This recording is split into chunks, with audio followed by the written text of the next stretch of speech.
안녕하세요. 박민아 안녕하세요. 취재위원회사무 네. 시작하겠습니다. 오늘도 변함없이 이영주 기자를 모셨습니다. 안녕하세요. 안녕하세요. 와이뉴스 네, 이영주입니다. 잘 지내셨죠? 네, 덕분에 뭐 별 탈 없이 지내고 있습니다. 네, 좀 수원 쪽은 날씨가 좀 따뜻해서 벚꽃이 만개했을 것 같은데. 맞아요. 오늘 되게 덥더라고요. 안 네. 더우신가요? 의정부 아, 쪽은 이쪽은 어떠세요? 아직 좀 쌀쌀해서요. 벚꽃이 쌀쌀해요? 목물만 쥐고 네. 일부 조금 피고 완전 만개하지는 않았어요. 그게 다르구나. 온도 차이가 좀 있어서 그런 것 같아요. 그렇구나. 신기하네요. 이렇게 저기 네. 수원하고 의정부가 거리가 상당히 멀다는 걸 예, 아, 온도를 그 기후를 알 수가 있네요. 그러니까 직선거리로는 한 40km 정도밖에 안 되지 않나요? 그렇게 기억하고 모르겠어요. 있는데. 직선 거리는 40km 더 될 것 같은데. 그래요? 더 네. 되나요? 네. 네, 그러면은 오늘의 주제는 어떤 게 준비되어 있을까요? 네, 첫 번째는 이제 검수완박을 좀 준비를 해봤습니다. 요즘 좀 핫하죠, 이 주제도? 맞아요. 요즘 뭐 헌법재판소에 이렇게 해서 뭐 여러 가지 문제가 있었는데, 좀 네. 시작해 주시죠. 일단 정리를 좀 해보면, 앞선 23일에 네, 헌법재판소가 그 한동훈 법무부 장관과 검사 6명이 국회의장을 상대로 낸 네, 권한쟁의 심판 청구를 재판관 5대 4로 각하했습니다. 그러니까 예, 요거를 좀 정리를 해보면, 일단은 저희가 사건을 수사할 때 이제, 대한민국에서 경찰이 먼저 하게 되거든요. 그렇죠. 그런데, 경찰이 하고, 그 다음에 좀 부족한 부분을 이제 검사들이 이제 보완하고 이런 이제 결정을 내릴 수가 있어요. 근데 그거를 범위를 좀 박탈했다, 아주 대폭 축소했다. 이것을 우리 좀 줄여서 검찰 수사권 완전 박탈이라고 하는데 검수완박이라고 이제 줄여서 부르죠. 그래서 검찰 여섯 가지가 수사권 있었. 조정이죠. 그러니까 검경 네네네. 그래서 수사권 조정. 네, 맞습니다. 그래서 6가지가 있었는데 검찰의 직접 수사 개시 범위를 부패범죄, 경제범죄, 공직자, 선거, 방위사업, 네, 그다음에 대형 참사 이렇게 6개에서 부패범죄랑 경제범죄만 빼고 네, 이제 나머지 것들은 이제 경찰이 결정할 수 있도록 했었는데 네, 네, 거기에 대해서 이의를 신청을 했던 거잖아요. 음, 근데 이거를 헌법재판소가 각하했다라는 거죠. 네, 그러면은 어 검수완박이 사실은 뭐 2개로 이제 확정이 된 거죠. 네. 네. 수사권이 이제 줄어들게 된 거죠. 뭐 그 검찰에서 이제 수사할 수 있는 게 뭐라고요? 다시 한번 말씀해 주세요. 두 가지가.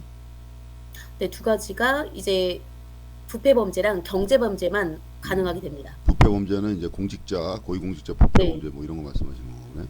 네, 맞습니다. 그거 경제범죄도 하고 이제 액수가 좀 정해져 있거든요. 예. 네. 액수는 얼마 이상이죠? 어 이게 이거 찾아봐야 되는데. 액수까지는 못 찾았는데 이거 잘라 주실 수 있나요? 그러니까 액수가 이제 어느 정도 범위를 넘어서면 검찰에서 네. 하고 그 이하는 경찰에서 하고. 네네, 맞습니다. 그러면 이제 수사를 경찰에서 수사를 해서 기소권은 이제 검찰한테 있으니까 네.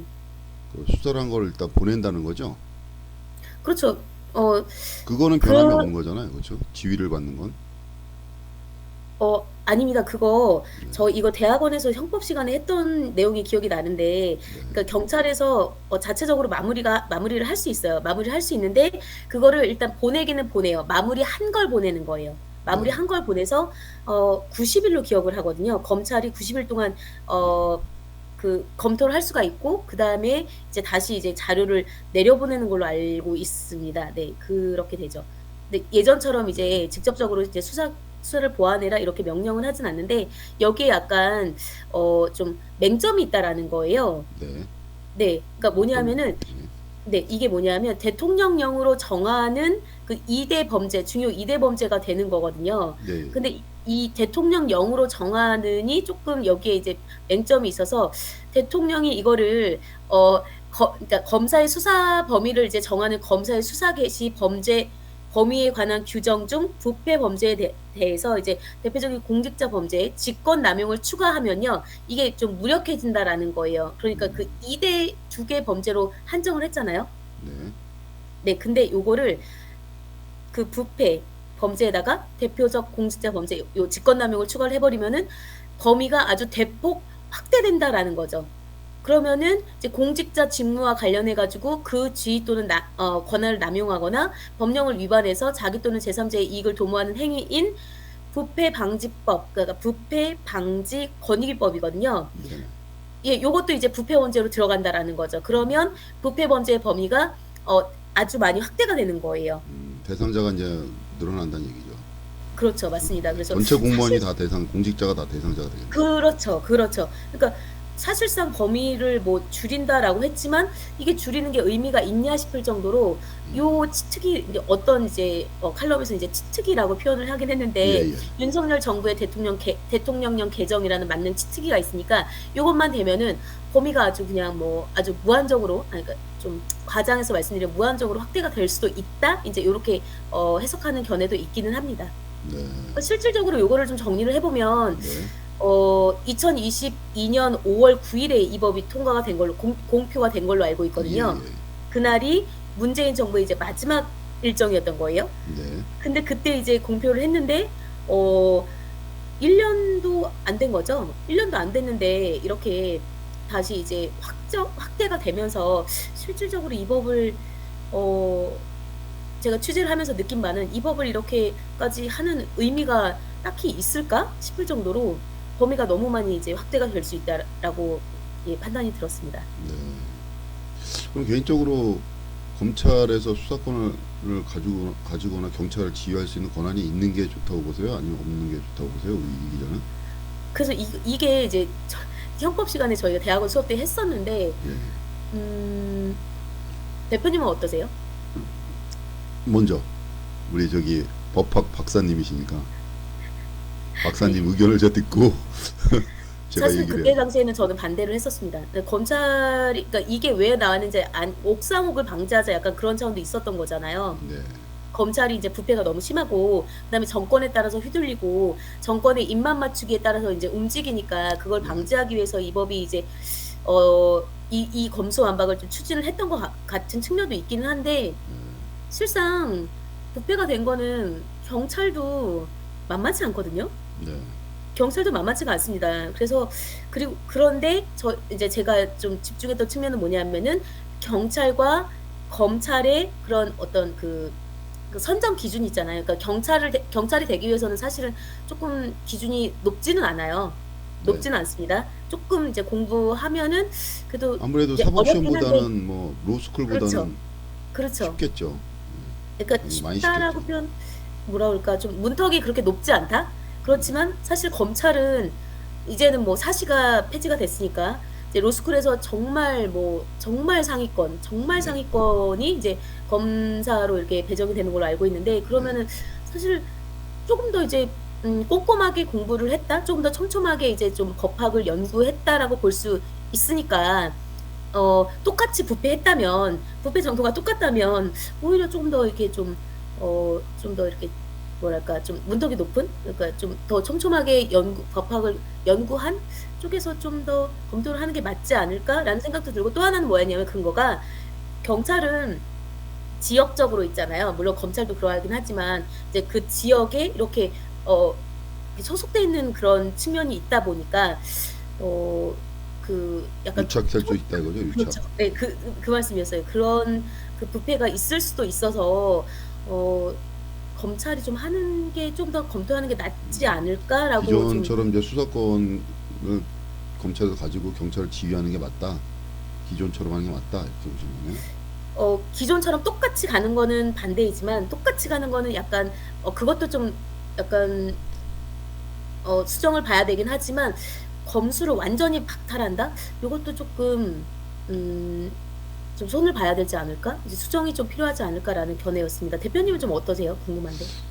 저는 뭐 일단이 있는 것 같아요.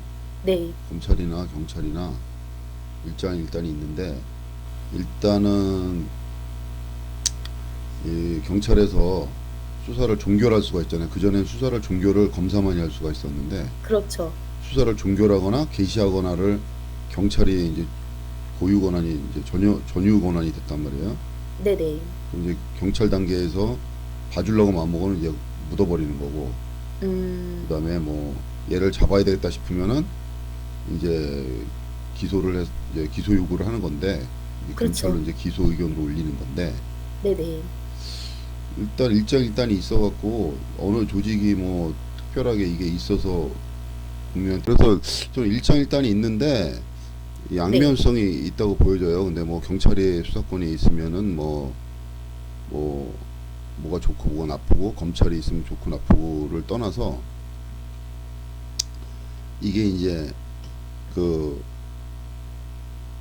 이제 뭐 어느 정도 지위에 있거나 어느 정도 이 사회에서 구조적으로 상위에 있는 네.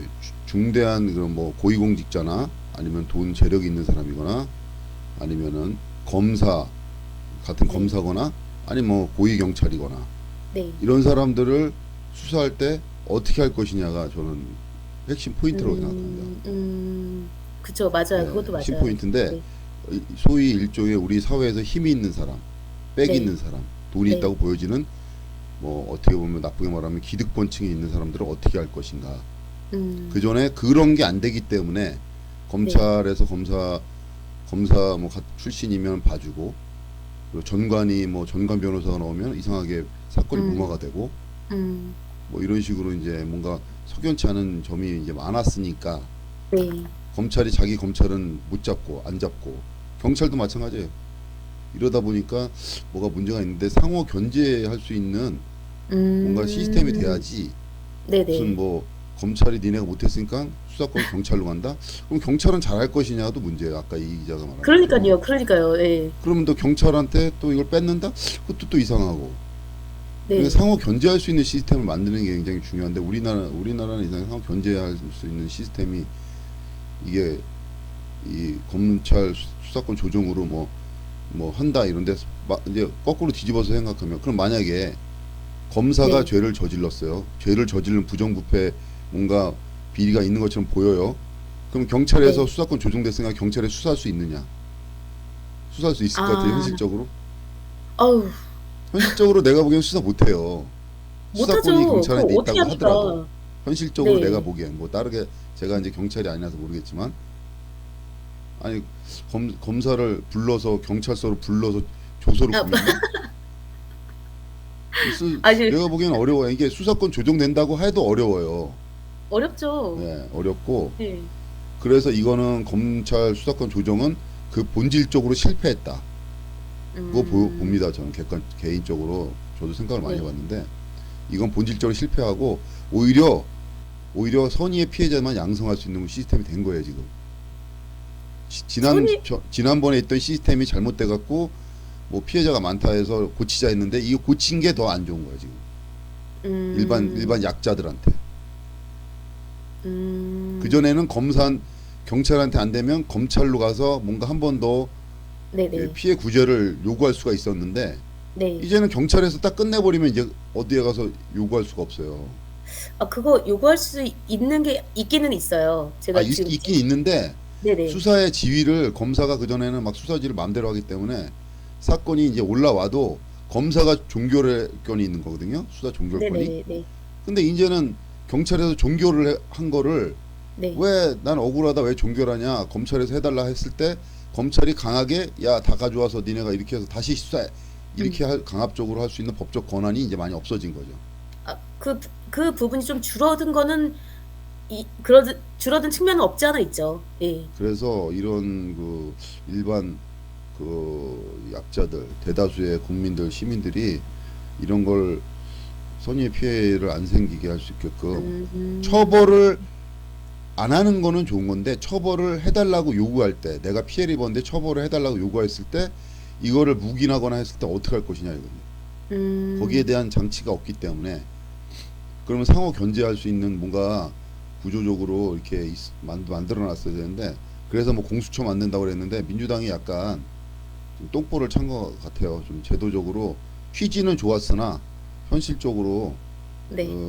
이게 구현됐을 때 뭔가 나타나는 그런 게 문제가 많다. 그래서 저는 초창기에 이제 수사권을 조정한다 그랬을 때, 아, 이 변호사 특수가 오겠구나 하는 생각이 들었어요. 왜 변호사 특수가 오냐? 이게 미국 같은 데 보면은, 미국은 검사가 이제 형식적으로 이제 법적으로 수사권은 없는데 네. 수사에 관여할 수는 있거든요. 예, 음. 검사가. 근데 그래서 음. 기소권 이제 검사한테 있고, 이게 네. 전적으로 경찰이 다 수사해서, 이제 가지고 오는데, 거기에 이제 그 관여를 할 수 있어요. 뭐 우리나라처럼 막 지휘하고 막 별도 수사하고 막 이렇게 할 수는 없는데 네. 그렇게 돼서 그럼 무슨 일이 벌어지냐? 검사는 소수예요. 어느 국가든 어느 나라든 간에 검찰은 다 있는데 검찰은 소수예요. 네. 경찰은 다수야. 음, 수가 엄청나게 많아. 검찰에 비해서는. 아니 그쵸. 검찰에 비해서 왜냐하면 대중 치안을 그렇죠. 해야 되기 때문에 어느 나라든지 미국은 경찰이 엄청 많고 음, 우리나라도 경찰이 많아요. 네네. 몇십만이라고 하잖아요. 경찰이 검찰은 뭐 2천 명인가 3천 명밖에 안 되고 그렇죠. 그러면 몇십만 명이 불특정 다수의 국민들을 다 상대를 한단 말이야. 1인당 몇 명씩. 네. 그러면은 생각을 해보세요. 만약에 내가 경찰이야. 내가 수사권을 가지고 있어. 예? 그럼 내 건수를 올려야 점수가 인사고과가 올라가. 예를 들어 극단적으로 얘기를 하면. 그럼 아, 막 일단 기소하고 잡아놓고 보는 거야. 내 건수를 올려야 되니까. 극단적으로 얘기하면 그러진 않겠지만.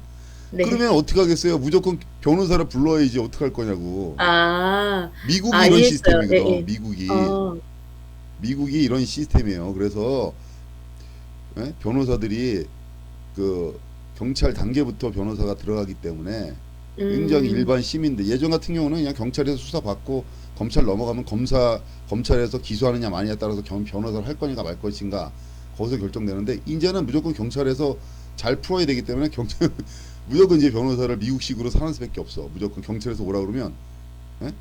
변호사를 데리고 같이 대동해서 가는 수밖에 없는 거예요. 경찰서를. 그쵸. 그러니까 이러면은 네. 법률 비용이 엄청 올라가는 거예요. 개인이 부담하는 법률 비용이. 그래서 필요한 게 우리나라의 국가에서 지정해주는 변호사가 있잖아요. 근데 수석 변호사. 네. 국선 변호인은 이게 특정 사건, 중대 사건에 대해서 변호사 네네네. 선임 안 했을 때 네. 자동으로 이렇게 선임하게 해주는 건데 국비로. 네. 그거 말고 일단 경찰에서 뭐 고소장 접수됐으니까 나오세요 이러면은 경찰한테 권한이 이제 수사 종결권이 생기자면 거기서 많이 풀어야 되기 때문에 경- 그렇죠. 변호사를 대동 안 할 수가 없다니까 이제.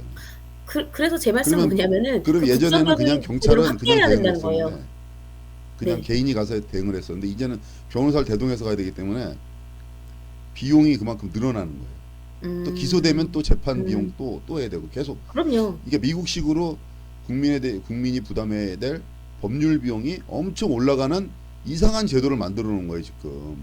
아, 이해했어요. 어떤 말씀이신지 알 것 같아요. 취지는 좋았는데 네. 구현하는 걸 잘못한 거예요 지금. 구현하는 음, 거를. 그러니까 그때 당시에 이제 통과가 됐을 때 그 민주당이 의석수가 많잖아요. 거의 154석으로 지역구가 이렇게 집계가 지금 되는데 그러니까 그 민주당이 그 의원 수가 많으니까 이제 그걸로 통과를 시켰고 그리고 그 헌법 조항이 있잖아요. 헌법 조항. 그 헌법 네, 네. 그 관련해서 이제 12조 3항으로 알고 있거든요. 네, 이게 뭐냐면 체포, 구속, 압수 또는 수색을 할 때 적법한 절차에 따라 검사의 신청에 의해서 법관이 발부한 영장 이게 검사의 영장 청구권이거든요. 네. 그리고 이제 16조에서도 나오는데 여기에서도 이제 검사의 영장 청구권 해가지고 요것이 이제 헌법에 어긋나지 않을까 해가지고 헌법재판소에 제청을 했던 건데 이게 이제 각하가 되니까 사실상 뭐 근데 그래서 그러면 네. 넌 그럼 뭐 대안이 있느냐? 저는 이게 형사 시스템을 근본적으로 좀 바꿔야 된다고 생각해요 저는. 지금 뭐 음. 법 몇 개 바꾸고 무슨 검찰 수사권 조정한다 이래서 해결될 문제가 아니에요 지금 근본적으로. 그럼 어떻게 바꾸시는 걸 원하시는 걸까요, 대표님? 제 생각은 제 개인적으로는 네. 뭐, 뭐 저도 연구해 본 건 아닙니다. 제가 학자가 아니니까 네. 개인적으로는 수사권은 이제 그 전에 시스템 그대로 가되 예. 예전 시스템대로 가되 검사가 경찰을 지휘하고 검사가 기소권을 가지고 뭐 전반적으로 수사 종결권까지 가지고 네. 뭐 이렇게 이게 경찰을 다 지휘하잖아요. 관할 네. 경찰서를 담당해 갖고 예, 예.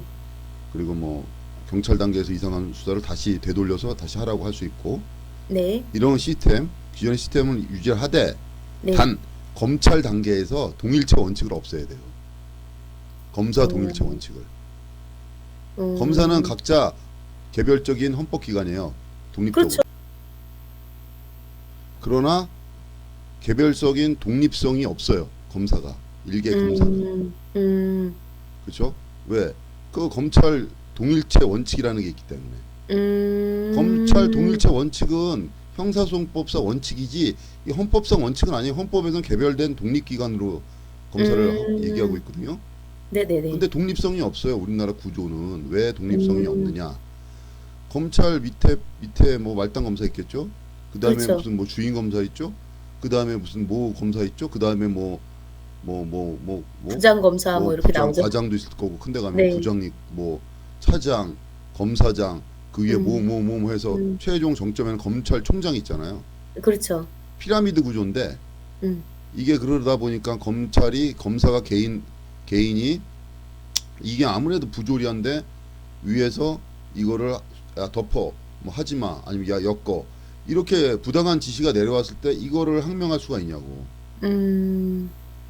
우리나라 검찰 시스템에는 절대 못해요. 그냥 옷 벗고 나가든지 그렇죠. 걔가 구속당하든지 보복당하든지 맞아요. 맞아요. 이런 진짜. 그거를 네. 없애면 되는 거야. 그런 구조를. 근데 그런 구조를 음. 절대 안 없애죠. 왜?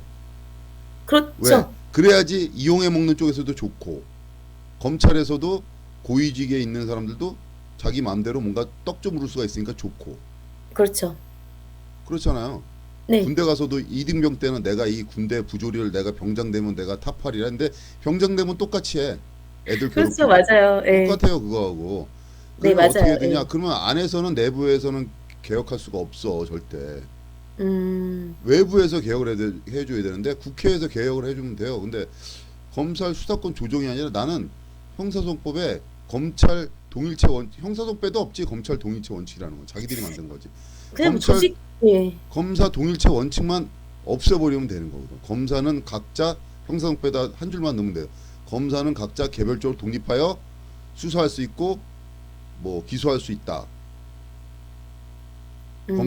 검사는 독자성을 가진다. 뭐 이런 식으로 한 줄 넣으면 되거든요. 한 줄. 음. 근데 왜 민주당이든 국민의힘이든 어느 당이든 자기네들이 이용해 올 땐 그게 불편하거든. 제가 기억하기로는 검찰이 단독적으로 이제 단독적으로 본인의 어 의견을 개진할 수 있는 걸로 알고는 있거든요. 법적으로는 아 현재도. 근데 현재도. 현실적으로는 안 돼요. 안 현실적으로는 되죠. 안 되는 건 그냥 맞습니다. 네. 그 검사 동일체 원칙에 의해서 그냥 하나의 부속품밖에 안 되는 거예요. 전체 검찰에. 그렇죠. 예예. 근데 만약에 옆에 음. 무슨 뭐 형사 1부에서 수사를 했는데 뭐가 잘못됐어. 아 그럼 형사 2부에서 다른 검사가 야 이건 아니야. 이게 내가 네. 보기에 너가 잘못한 것 같다. 다시 내가 널 수사하겠다. 이렇게 음. 돼야 되는데 서로 상호 견제가 돼야 되는데 미국은 그런 시스템이 있거든. 아 네네. 근데 우리나라는 안 돼. 옆에서 잘못해도 다른 검찰이 못 건드려. 만약에 서울에서 뭐가 수사를 잘못했어요. 네. 그럼 제주에 있는 검찰이 뒤집을 수가 있냐고 이거를. 아 그거는 한 번 어렵죠. 검찰에서 결정되면 아무도 못 뒤집는 거야 이거는. 잘못되든 잘 되든. 음. 이렇기 때문에 이게 문제인 거지 수사권이 문제가 아니거든 지금. 내가 아 보기엔 본질적으로. 그쵸, 그쵸. 검사 개별적으로 독립해서 각자 수사할 수 있는 권한을 줘야 되는데 법 원칙상 그렇게 돼 있지만 현실에서는 그렇게 되지가 않는다는 게 문제라는 그렇게 거예요. 안 되죠. 현실적으로 그렇게 될 수 있게끔 정치가 그렇게 만들어줘야 되는데 우리나라 정치는 오히려 더 그걸 악용하기 악용하죠. 위해서든 무슨 의도가 있어서든지 모르겠지만 아니 무지해서든지 모르겠지만 저는 그걸 안 고치는 거예요. 답은 하나. 검사 동일체 원칙은 이제 없습니다. 음. 법적으로 끝입니다. 검사 개별적으로 다 독립기관이니까 알아서 수사하십시오. 검찰총장도 일개 평검사가 수사할 권한이 있습니다. 그리고 인사에 불이익이 없습니다. 오 그리고 멋지다. 그러려면 인사 시스템을 단순하게 해야 돼. 검찰총장이 왜 필요 있어요 우리나라에? 그렇죠? 음. 검사 있습니다. 검사 있고 검사를 지휘 감독할 그냥 검사장 정도만 있으면 되는 거예요. 왜 과장 부장이 못 필요 있어? 회사처럼. 예. 예. 그냥 각자 개별 검사만 있으면 되는 거야. 각자 개별 검사실에 검사 있고 그 사람의 인사는 대통령이나 뭐 아니면 모르는 사람들 하겠죠. 근데 그 인사권 갖고 이제 나중에 이제 조절을 하는 거니까 네. 뭐 판사들처럼 뭐 10년이든 20년이든 정년 보장은 인사에 대해서 보장을 해주는 거예요. 무슨 불이익을 음. 안 주게끔 못 받게끔 그래서 그 조직을 단순화하고 또 도마다 뭐 경상북도, 경상남도 아니면 경기도 이렇게 도마다 서로 그 관할이 뭐 이렇게 뭐야 인사가 틀리게끔. 아, 지금은 인사가 한 명이 다르겠군요. 전국을 다 인사하잖아요. 검찰총장 한 명이 다 인사를 하는 거잖아요. 법무부 장관하고. 그게 네네. 아니라 만약에 그 서울에 있는 뭐 중앙 검찰에서 검찰총장이 경기도에 뭐 지방의 대구에 있는 사람을 서울로 올려올 수도 있고 내릴 수도 있잖아요. 네네. 그렇게 하면 안 되고 그냥 법원 시스템처럼 딱 그냥 거기 음, 있으면 그 사람은 거기에만 있는 거예요. 계속 음, 거기에만 음, 있고 그 다음에 도 단위로 옮긴다. 그러면은 5년이나 뭐 10년 한 번씩 도 단위로 무조건 옮길 수 있게끔 계속 오래 있으면 유착이 음. 되니까. 그렇죠. 제가 그걸 우려했어요. 네. 예. 그래서 옮기고 그 옮기는 거는 뭐 그걸 또 공정한 시스템에 의해서 옮기는 거고 옮길 때 옮긴다고 해서 무슨 뭐 승진해서 옮기는 게 아니라 승진이라는 검사 그렇죠. 자체는 딱 승진이라는 걸 없어야지. 음, 검사 음, 그냥 한 명 뭐 평검사란 것도 없고 그냥 검사로서 그냥 끝나는 거지. 나이 먹어서 나이 먹든 어리든 네. 검사로서 그냥 자기 지위나 권한을 행사하고 딱 끝나는 거죠. 그냥 뭐 검사로 끝나는 거지. 무슨 검찰총장, 어, 무슨 검찰청 어, 차장, 뭐 서울중앙지검장. 그러니까 그 자리를 올라가려고 충성을 하는 거 아니에요, 다. 그 자리를 그러니까요. 올라가려고. 예. 그러니까, 출세하기 근데, 위해서. 그렇죠. 근데 그 구조가 사실은 경찰도 그렇잖아요. 그러니까요. 경찰도, 네. 경찰은 그렇게 일사불란하게 움직이기 위해서 조직이 크니까 그렇게 하지만 검찰은 기껏 해봐 3천 명인가 검사가 2천 명인가 하는데 각자 얼마 안 개별적으로 되죠. 수사하면 되지 뭐 몇 명 되지도 않는데 그러면 되지 네. 않을까요? 그리고 밑에 이제 검찰 수사관 1인당 뭐 한 뭐 10명씩인가 5명씩 배치를 해준다든가. 예? 음, 그리고 아주 대단한 큰 중대 사건에선 경찰한테 지원을 받아서 수사를 하면 되는 거고. 음, 음. 이런 식으로 하면 되는데 이게 왜 그거 어려울 것도 아는데 그걸 안 하죠. 어렵다기보다는 할 필요성을 못 느끼는 안 하려고 거죠. 하는 거지. 뭐 해봐야 뭐. 그렇죠. 네. 예? 그렇게 만약에 하면 평검사한테 그런 막강한 권한을 주면은 대통령이 남아나겠어요? 국회의원들이 남아나겠어? 예?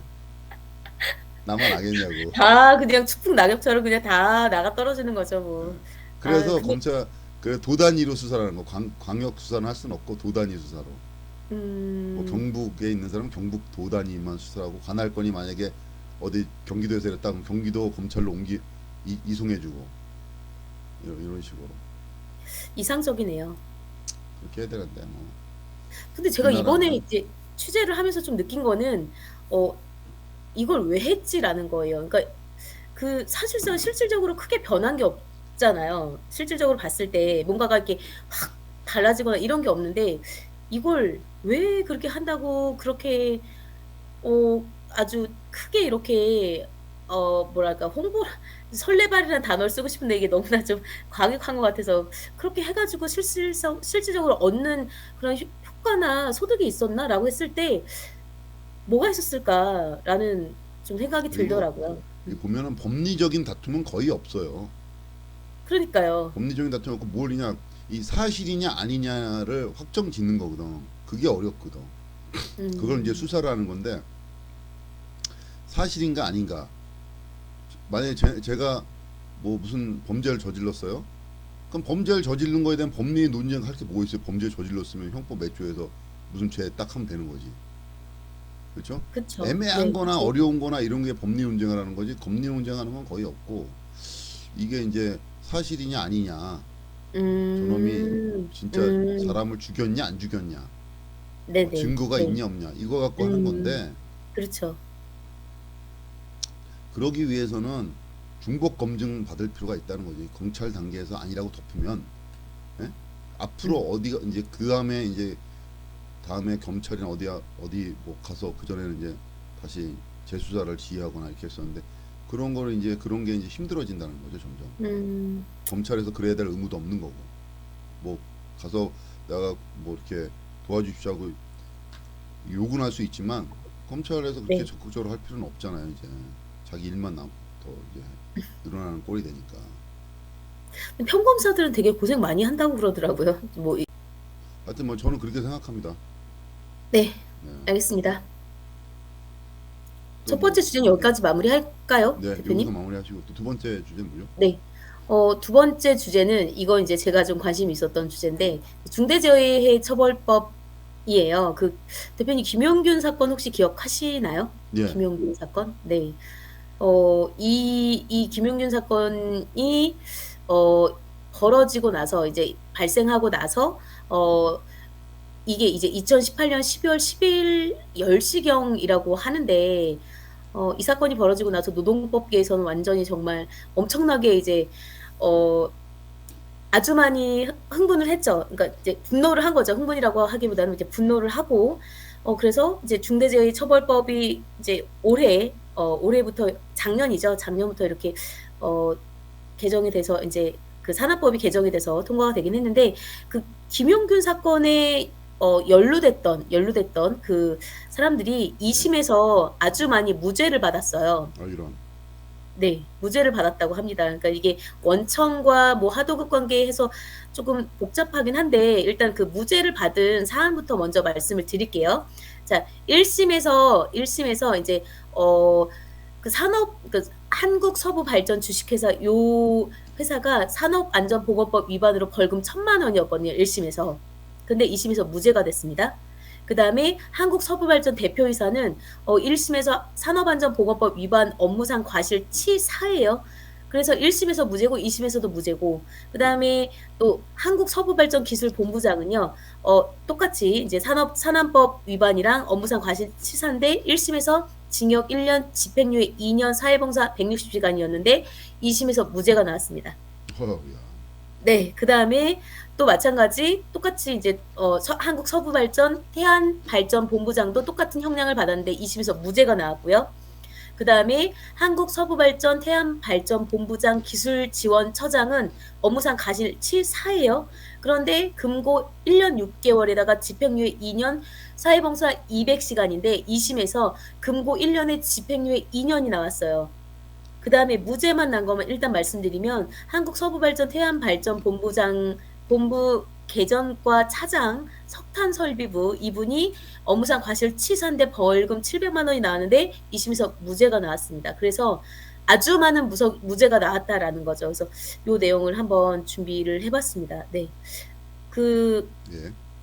네, 그러니까 이제 1심에서 그래도 벌금 1,000만 원이었는데 2심에서 이제 무죄가 이렇게 많이 나오니까 벌금 1,000만 원도 어, 약한데 그건. 약하죠. 약하죠. 제가 이제 웃는 거는 이거는 아주 뭐랄까 어이가 없어서 어처구니가 없어서 이제 이게 되게 무색하다. 그러니까 이게 중대재해처벌법을 뭐 그걸 왜 만들었는지 모르겠어요, 사실. 근데 이 사건은 중대재해처벌법에 적용이 안 돼요. 그래요. 적용이 안 돼서 이제 그래서 무죄가 약했구나, 나오는 약간 처벌이. 네, 그러니까 일찍 좀 더 이제 이 사건이 발생하고 나서 이제 중대재해처벌법이 이제 시행이 되는 거니까 이제 이 사건은 적용이 안 되는데 적용이 안 됐다고 하더라도 안 그러니까 됐다고 제가 하더라도 너무 약한데. 사람이 죽었는데. 약하죠. 예, 약하죠. 그리고 이제 제가 그 김미숙 지금 이제 김용균 재단 이사장이시거든요, 현재. 예. 그분이랑 이제 인터뷰도 하고 그다음에 제가 사실 이 중대재해처벌법 관련해서 논문을 지금 쓰고 있어서 그러니까 이 처벌법이 지금 위헌 제청이 들어간 상태예요. 작년 10월에 위헌 제청이 제소가 됐거든요. 그래서 두성산업이라고 알고 있는데요. 그 중대재해처벌법의 기소 1호 사건인 그러니까 두성산업이 그 재판이 진행되는 와중에 이 중대재해처벌법이 위헌이 아니냐라고 이렇게 제청을 한 거예요. 그래서 사실은 제가 이거 관련해서 논문을 쓰고 있고 그다음에 뭐가 노동법 위헌이라는 거죠? 어디에 어떤 조항에 위헌을 했다는 거죠? 네. 역시 기자의 네. 정말 예리하신데요. 중대재해처벌법 제4조 제1항 제1호가 이제 이거랑 그다음에 6조 제2항인데요.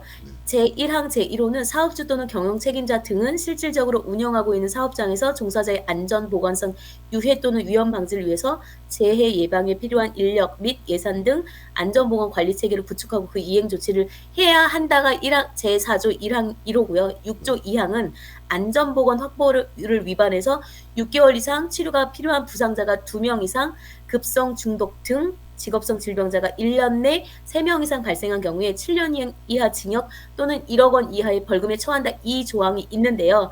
이게 헌법상 명확성 원칙과 과잉금지 원칙과 평등 원칙에 위배된다라는 겁니다. 그래서 그 위헌 제청한 측 두성산업 쪽에서 이게 법무법인 화우인데요. 여기에서 이제 제기한 내용은 명확성의 원칙에서는 규정 내용이 모호하고 불명확하고 자의적이다라는 거고, 과잉금지 원칙과 관련해서는 범죄의 실태와 재질의 경중 등에 비춰서 경영 책임자가 부담하는 형사 책임이 과하다라는 거고요. 평등 원칙과 관련해서는 저는 이게 개인적으로 정말 어이가 없었는데, 죄질이 더 무거운 것으로 보이는 음주운전 사망사고에 비해서 법정형이 지나치게 높다라는 거예요. 그래서 위헌이라고 지금 주장을 하고 있거든요.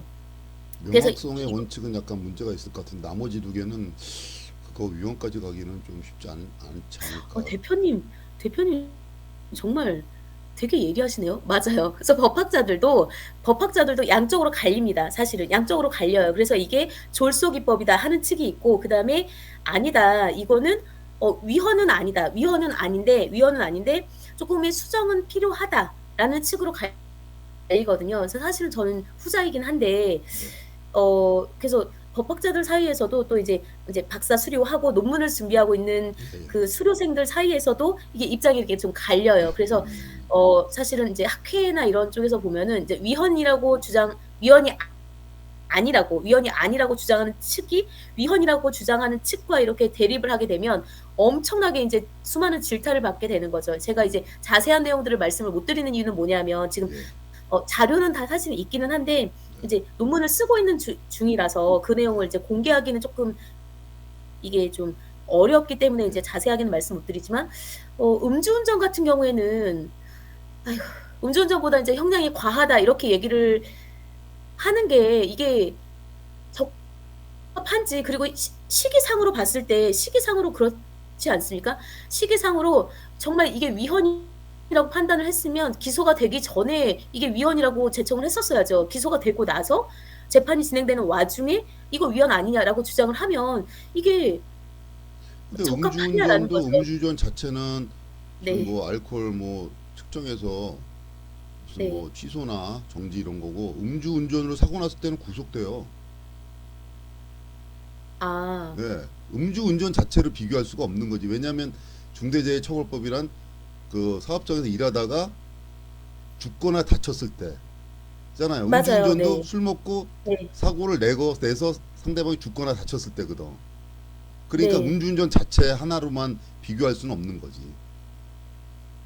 그러니까 그건 그렇죠. 잘못된 대표님 말씀 거고, 맞습니다. 예. 네. 그러니까 그건 비교하는 건 그 뭐 그렇게 그게 나쁘다, 음주운전 비교한 것보다 처벌이 강하다 이걸 주장하기는 좀 어렵고, 명확성은 네. 약간 뭐 근데 그거는 시행령에서 명확성을 구체화하면 되는 거니까 그것도 보완할 수가 있다고 보여지는 오. 거고. 법학도 같은 말씀 맞아요. 네. 그게 맞고요. 그다음에 이제 사실은 이제 그 업무상 과실치사, 그다음에 이런 것들이 있을 때, 그러니까 뭐 민법상도 처벌을 할 수가 있고요. 형법상도 처벌을 할 수가 있고요.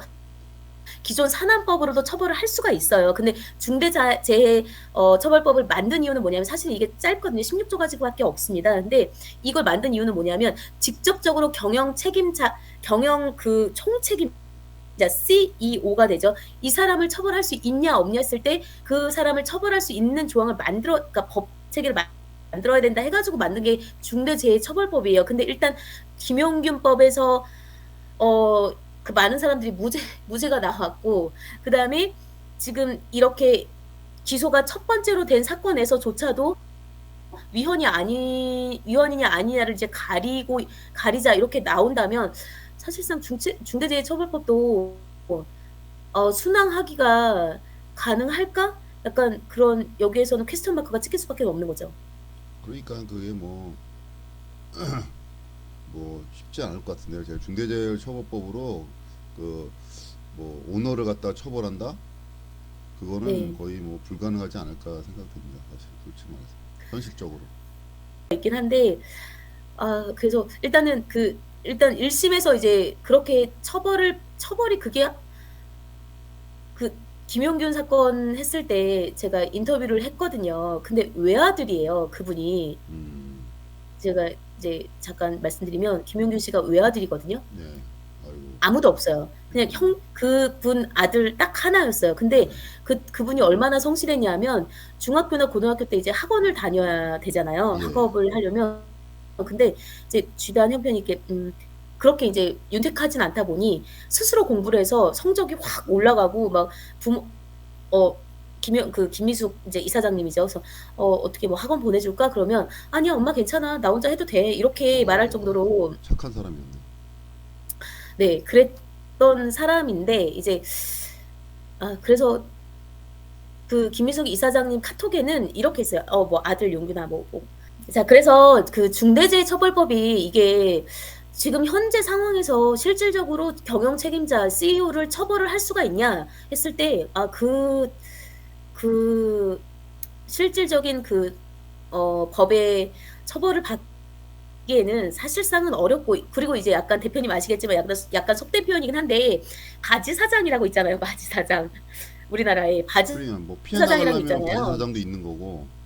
그, 그러니까요. 법적으로 그냥 그 사람을 그냥 사장으로 앉혀놓고 그러면은 빠져나갈 수가 있거든요. 그래서 그렇죠. 이게 그리고 저도 뭐 이제 네 나는 뭐 주의 의무를 다 했다. 했다. 신의 그렇죠. 성실 원칙을 네. 다 지켰다. 뭐 예예. 이런 식으로 해서. 근데 네네. 일하는 사람이 그걸 태만했기 때문에 어쩔 수 없었다. 이러면 이제 감경 그쵸. 사유가 돼갖고 단순하게 벌금이나 그렇죠. 뭐 이런 걸로 막 빠져나올 수가 있는 네. 거니까. 그리고 또 하나는 이게 아까 그 검찰이랑 연관되긴 하는데 대표님 아시겠지만 잘 아시겠지만 저희 전관예우가 있잖아요. 예, 전관예우. 예, 법조계 예. 전관예우. 그래서 어떤 사건이 터졌을 때 그 사건의 그 처벌을 받는 입장에서는 처벌을 받을 수밖에 없는 가해자라고 하겠죠. 이제 가해자 쪽 입장에서는 전관예우에 따라서 전직 검사장이나 그런 그 사람들이 연 변호사를 찾아가잖아요. 네. 찾아가서 처벌을 좀 면할 수 있게 이렇게 이제 아주 많이 비용을 정말 큰 비용을 들여서라도 법적인 그런 그 처벌을 빠져나가려고 하잖아요. 이런 그렇죠. 게 중대재해처벌법에서는 뭐 적용이 안 될까라고 하면 거기에서도 이제 의문을 제기할 수밖에 없는 거죠. 그래서 제가 이번에 이제 두 번째 주제로 오늘 준비한 거는 일단은 김용훈 사건에서 1심에서 뭐 벌금형이라도 이제 사회봉사 아이고 다 뭐 집행유예 뭐 이렇게 되네요. 다 읊기에는 그런데 한 10여 명 정도 되거든요. 근데 거의 다 집행유예인데 뭐 2심에서는 한국발전기술 주식회사가 벌금 1,200만 원인데 주식회사의 1,200만 원이면 이게 과연 큰 금액일까라는 거고 그렇죠. 그다음에 거의 다 집행유예고요. 그다음에 무죄입니다. 그러니까 벌금 1,200만 원이 2심에서는 지금 가장 큰 형량이 되는 거네요. 그다음에 벌금 700만 원, 그다음에 이제 무죄 이렇게 나왔는데 참 그리고 김미숙 이사장님이랑 제가 최근에 통화를 했을 때 그러니까 2인 1조였다는 거예요. 2인 1조인데 한 명이 그러니까 김용균 씨 혼자서 이제 작업을 하다가 거기에 분진이 많이 나온다는 거예요. 발전소니까 예, 석탄 분진이나 이런 게 되게 예. 많이 나와서 그렇겠지. 숫자가 확보가 안 되고요. 예. 그래서 그거를 28차례를 무려 28차례를 가서 제기를 했다라는 거. 이거 문제가 있다.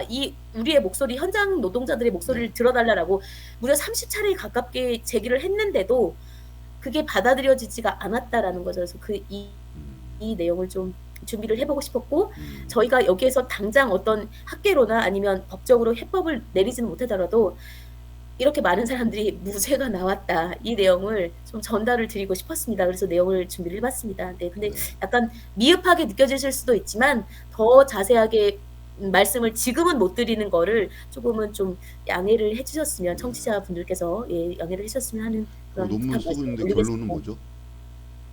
논문의 결론. 결론은 뭐냐면 무죄가 맞냐라는 거죠. 무죄가 맞냐. 아니 그러니까 무죄가 우리 저기 정확하냐. 이영주 기자가 지금 박사학위 논문을 쓰고 있는데 네. 중대재해처벌법에 네.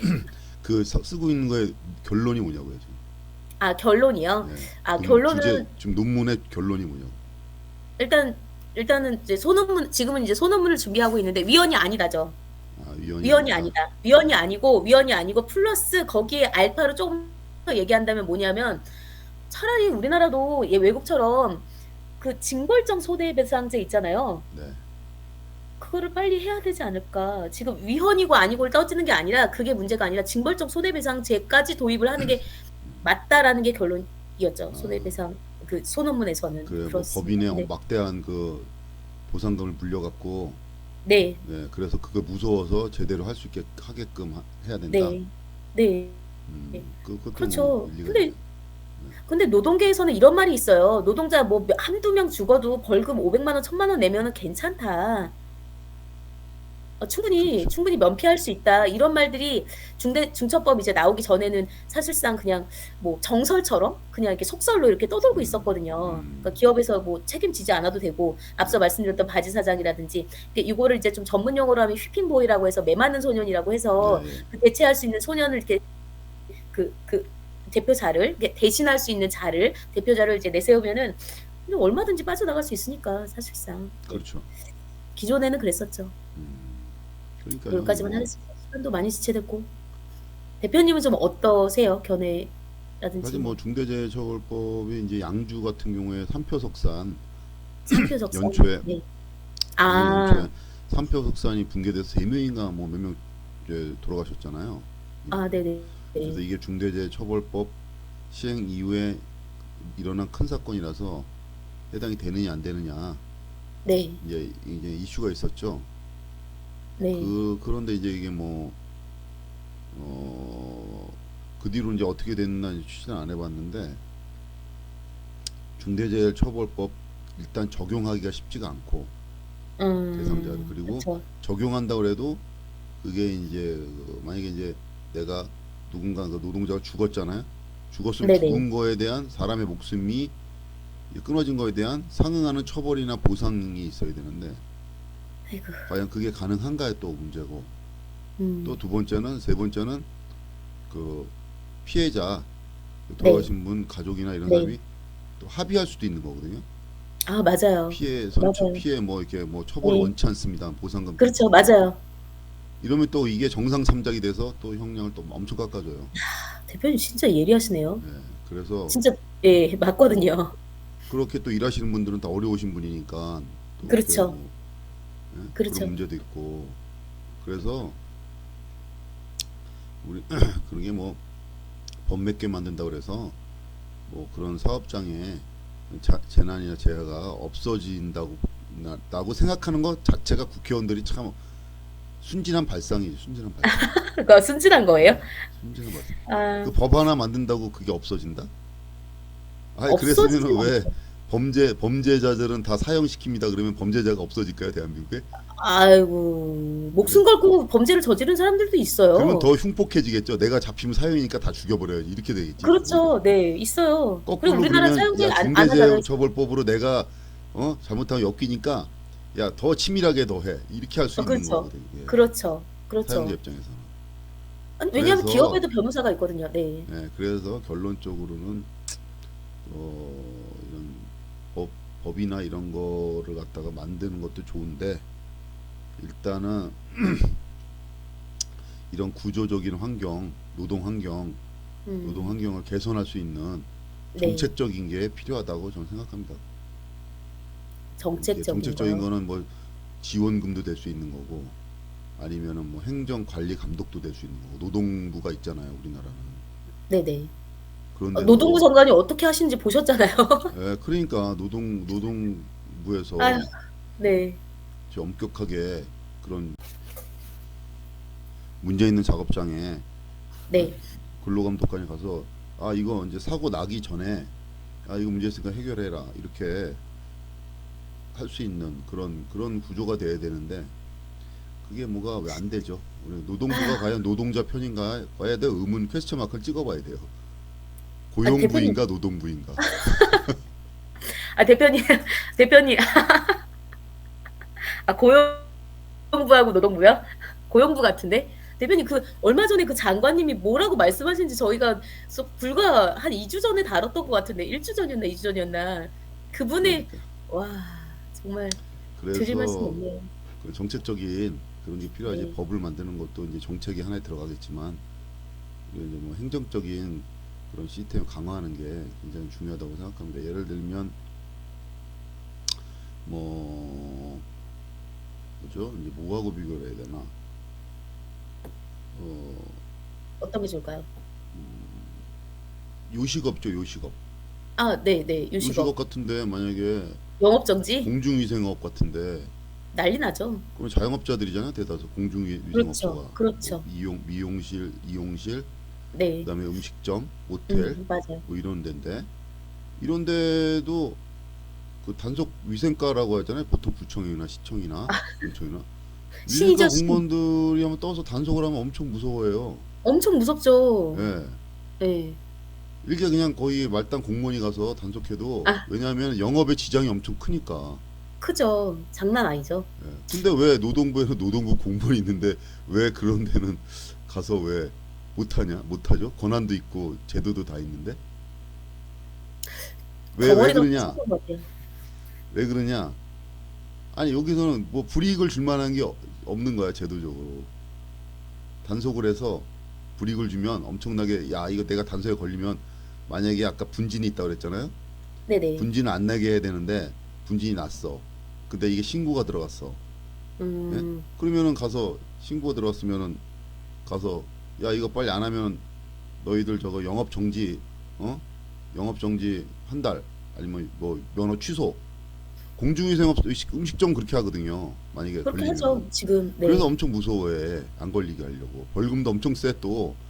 근데 그쵸. 왜 우리나라는 기업들한테는 자영업자들한테는 모질게 그렇게 대하면서 왜 큰 기업들한테는 왜 이렇게 관대한지 그런 점에 대해서 그게 문제입니다. 그게, 예. 아, 기업이 그냥 좀 규모가 커서 그런 것 같아요. 좀, 좀 속된 표현은 돈이 많아서? 아니 돈이 그러니까 많아서? 돈이 많으니까 더 그런 데 시설 투자를 해야죠. 세게 그냥 더 때려버리면 되는데 그렇죠? 그러니까 음식점이나 영세 음식점이나 이런 영세 자영업자들 대하듯이 아주 세게 다루면 되잖아. 그럼 그러면 그거 무서워서라도 제대로 할 것 같은데 아닌가? 그것도 대표님 말씀도 진짜 맞는 말씀인데요. 그것도 그렇고, 인식 개선이 안 되는 것 같아요. 인식 개선. 제가 이거 준비하면서 예전에 겪었던 일이 기억이 났는데, 발전소에서 사고가 난 거예요. 근데, 용광로에 빠졌나? 팔이 하나 빠졌나? 팔이 아마 절단이 됐던 것 같아요. 어깨 쪽 해가지고, 팔이 아마 빠졌던 것 같아요. 그러니까, 이게 빠지는 게 아니라 아예 절단이 됐던 것 같은데, 그때 그런 사고가 있었을 때, 그 회사에 다니는 사람이 뭐라고 했냐면 비정규직이라서 비정규직이라서 괜찮아 그랬나? 그러니까 본인은 정규직이었던 거예요. 그 사고 난 사람은 비정규직이었거든요. 그러니까 회사에서 그렇게 크게 책임이 없어. 우리는 책임 없어. 그러니까 그 용역이니까 그 용역을 그 고용한 그쪽에 그러니까 책임이 있다고 이렇게 얘기를 하더라고요. 그 당시에. 네. 정확한 워딩은 지금 기억이 안 나는데 정확하게는 그러니까 그런 사람들의 인식이 좀 문제인 것 같아요. 그러니까 비정규직이라서 다쳐도 되나? 죽어도 되나? 저 사람들은 임금이 싸니까 그냥 벌금 얼마 내고 뭐 이러면 되나? 이렇게 그 인식하는 것 자체가 저는 그것부터 뜯어고쳐야 된다고 생각을 하거든요. 맞아요. 법도 음식점 뜯어고쳐야 법이지만. 되고 그리고 네. 자 같은 비교를 해서 만약에 작은 음식점에서 예? 누가 부주의해서 이렇게 뭐 그 시설 문제나 뭐 이런 걸로 해서 누가 이제 뭐 다치거나 네. 그랬어요. 직원이 그러면 거기 그 업소 문 닫아야 돼요. 왜 문 닫아야 되냐면 아유. 그 사람 치료해 줘야지 또 아, 보상해 네. 줘야지 네네. 그쵸? 아니 한 달에 뭐 몇백만 원 버는데 그거 해주면 이제 문 닫아야지. 그자 그쵸. 똑같이 가서 그러면 그 규모에 따라서 아까 징벌적 손해배상 났지만 네. 그 발전소가 얼마나 규모가 되는지 몰라도 그 규모에 따라서 처벌을 강화를 하면 되는데 똑같은 자영업자 처벌하듯이 자영업자들한테 큰 부담이지만 똑같이 벌금 내고 하는 거를 똑같은 형식으로 또 가져가면은 그 발전소에서는 엄청 가벼운 거거든 이게. 아 그러니까 예. 벌금 700만 원이 말 그러니까 그러면 한 아유 7억 때리고 한 70억 때린다고 해봐요. 그러면 아 깜짝 놀라서 700억은 야, 때려야죠. 70억 진짜. 때려? 안 되겠다. 야, 이거는 그러면 미리 해야 되겠다. 70억보다 1, 2억 투자해서 그쵸. 안전시설하는 게 그쵸. 그게 싸니까. 더 싸게 먹히니까. 네. 이런 네. 식으로 가야지 처벌보다는 네. 경제적으로 데미지를 입히게끔 하면은 맞아요. 실효성이 있을지 않을까. 에휴. 뭐 저는 생각합니다. 근데 그 경제적으로 처벌을 하는 게 또 음주운전보다 세다고 얘기해서 위헌이라고 하니까 참 일단 어떻게 이제 헌법재판소가 판단을 내릴 거라고 보이고요. 그 판단에 따라서 다시 또 이제 논의를 해봐야 될 것 같습니다. 그리고 일단은 뭐 반복되긴 하지만 일단 인식 개선이 좀 중요할 것 같고 대표님 말씀 주신 것처럼 경제적으로 타격을 좀 크게 세게 그런 거 좀 없나요? 중대 그 징벌적 아, 손해배상 그게 그냥 다 해가지고 국회에서 국회의원들이 할 일이에요. 입법을 통해서. 근데 막 그게 다 소리 지르고 막 국회의원들이 할 이렇게 막 일이에요, 다. 소리 지르고 막 이렇게 반말하고 막 이렇게 그런 거 하고 근데 계셔가지고 그러니까 그러니까 바쁘셔가지고 일이 제대로 못 하고 있는 거죠, 다. 월급은 따박따박 잘 받으실 텐데 그, 부럽네요. 정치 그렇게 얘기가 돈 벌. 자꾸 되는데 이거 문제가 있는 겁니다. 네, 우리나라가 그래서 뭐가 문제가 있는 거예요, 지금. 그러니까요. 저희가 하나씩 바꿔서 고쳐 나가야죠. 예, 조금씩이라도 천천히 해서 저희 다음 세대나 다다음 세대나 뭐 300년, 400년, 몇천 년 후에는 그래도 다다음 인류가 세대? 아니, 난 더 이상 뭐 퇴보하지 더 발전하기 쉽지 않을 것 같은데. 응? 그래도 이제 그래서 긍정적으로 좀 해석을 해보자면 전망을 해보자면 인류가 좀 나아졌다 이런 쪽으로 나아가는 게 좋겠죠. 예, 그렇게 노력을 해봐야죠. 조금씩이라도. 인류가 아니 뭐 옛날이나 지금이나 조선 시대나 고려 시대나 로마 시대나 아니 무슨 뭐 중세 시대나 뭐 사람이 뭐 그렇죠. 지금보다 그때보단 자유가 더 많겠지 개인한테 자유가 많지만 구조적인 거는 뭐 바뀌었다고 생각해요? 난 구조적인 거 안 바뀌었다고 생각하는데. 저도 동의해요. 예, 다 뭐 그래도 계급이 있잖아요. 보이지 않는 희망을 가져야 되니까. 신분이 있잖아. 있죠. 당연히 있죠. 없는 게 아니고 다 있죠. 있죠. 있는 거를 다 알고 있어요. 삼척 동작부터. 다 개인의 자유만 그때보다는 개인의 자유가 많아졌다 뿐이지. 자유가 지금은 많아서는지 오히려 뭐 더 사실은 개인한테 음, 자유가 더 많은 대신 더 그 구조를 뒤집을 수가 없어 개인이. 아, 예전에는 무슨 뭐 노비로 태어나도 예? 무슨 왕이 될 네. 수가 있었잖아요. 삼국시대 이런데 예? 아, 네네네네. 미천한 신분을 태어나도 뭐 장비 잠깐 동안이나마. 삼국지 보면 장비 조조도 물론 이제 뭐 양자로 들어가서 뭐 환관 집안 뭐 좀 그런데 큰 뭐 이렇게 해서 했지만 아니 남의 관우 장비 이런 사람들 봐봐요 다 뭐 예? 어떻게 보면은 다 천민계층인데 그래서 그때 당시니까 장군이었잖아. 가능했던 것 같아요. 그때 당시니까 돗자리 근데 장수 뭐 그때는 이런 거. 신분 질서가 더 엄격했지만 또 그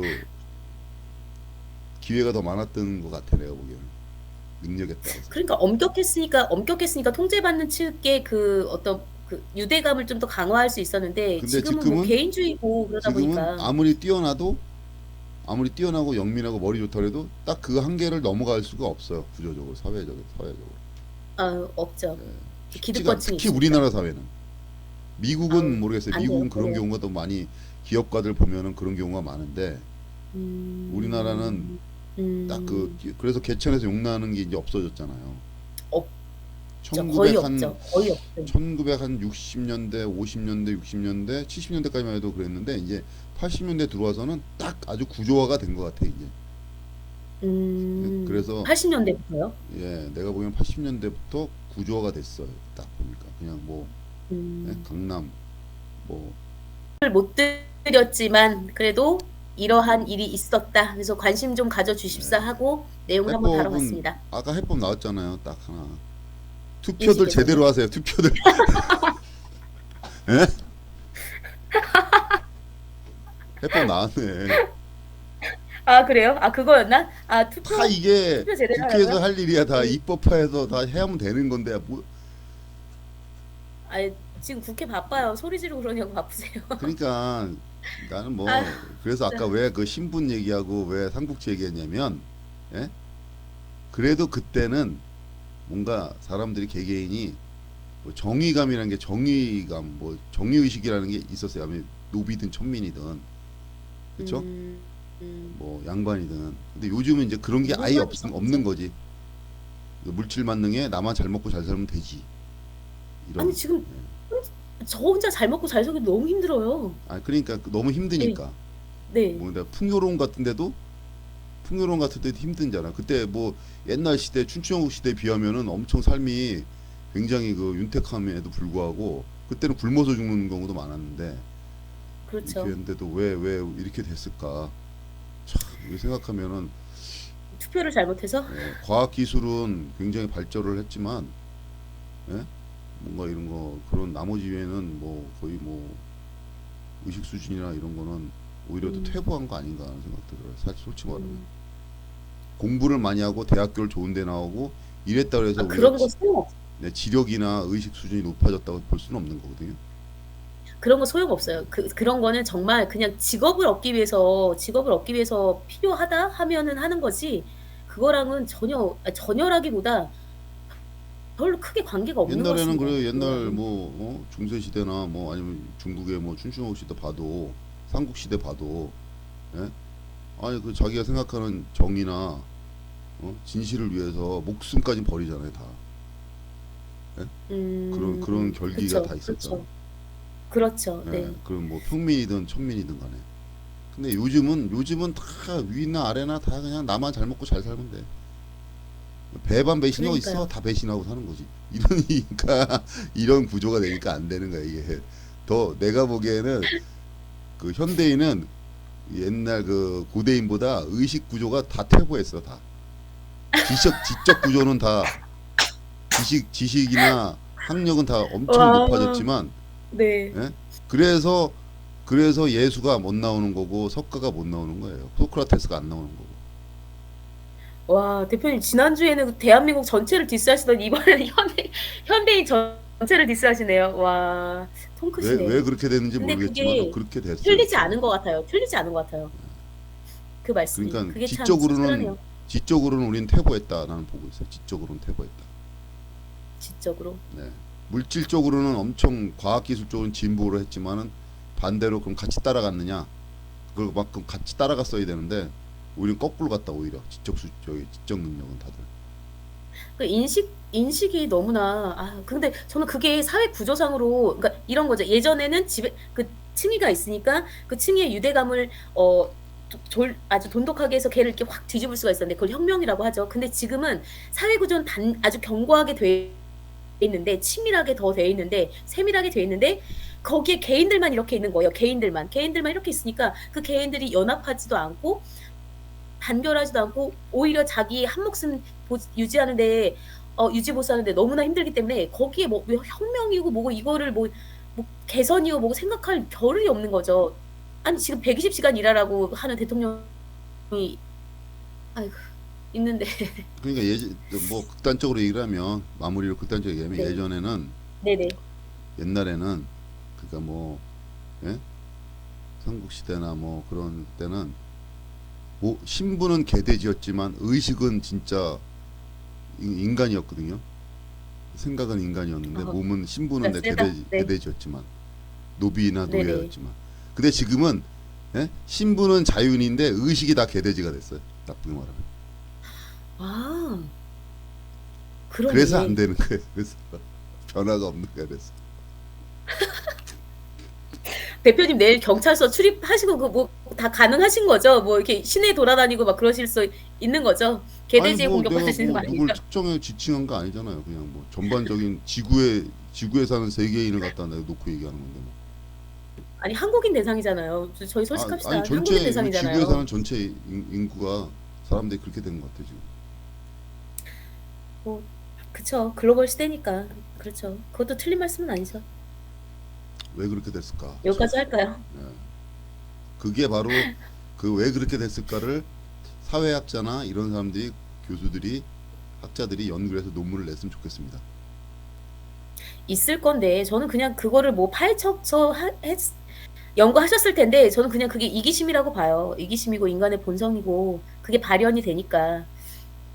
그 구조에 지금 공고히 되어 있고 그거를 바꿀 수가 없으니까 좀 걱정이죠 사실은. 웃으면서 말씀드리긴 하지만 암울합니다 사실은. 암울해요.